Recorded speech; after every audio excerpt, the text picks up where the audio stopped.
Le président nigérien a visité aujourd'hui la Tate Modern à Londres à l'occasion de l'exposition Nigerian Modernism, une exposition majeure ouverte jusqu'en mai qui retrace l'histoire de l'art moderne au Nigeria à travers plus de 50 artistes mêlant tradition africaine et influence européenne dans un contexte marqué par la colonisation puis l'indépendance du pays. Laura Calmus. Sa cheminée au bord de la Tamise est devenue un symbole de l'art moderne et contemporain à Londres.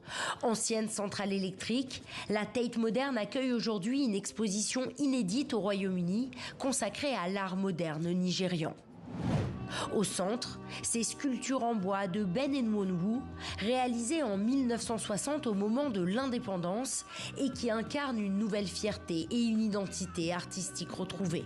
Au total, plus de 250 œuvres retracent plusieurs décennies de création.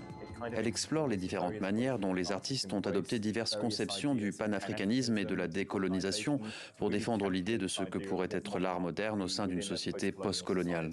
Peinture, textile, céramique, les premières œuvres remontent aux années 40, à une époque où le Nigeria est encore sous domination britannique, mais déjà traversé par les aspirations à l'indépendance.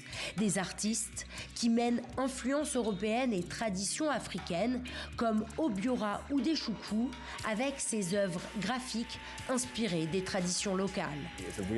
Il y a une grande diversité de perspectives artistiques et une manière pour les artistes nigérians d'utiliser les formes et cultures traditionnelles pour inventer de nouveaux langages dans une exposition qui célèbre la rencontre entre tradition et modernité. Et pour la première fois depuis 40 ans, l'exposition rassemble les peintures d'Uzo Egonu, Stateless People, une série sur l'identité et la diaspora nigériane.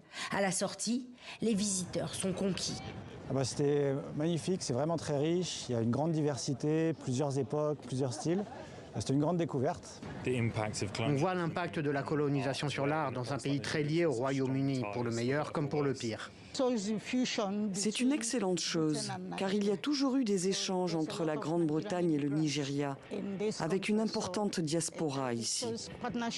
Dans ce temple de l'art occidental, la Tate met en lumière une autre histoire de la modernité.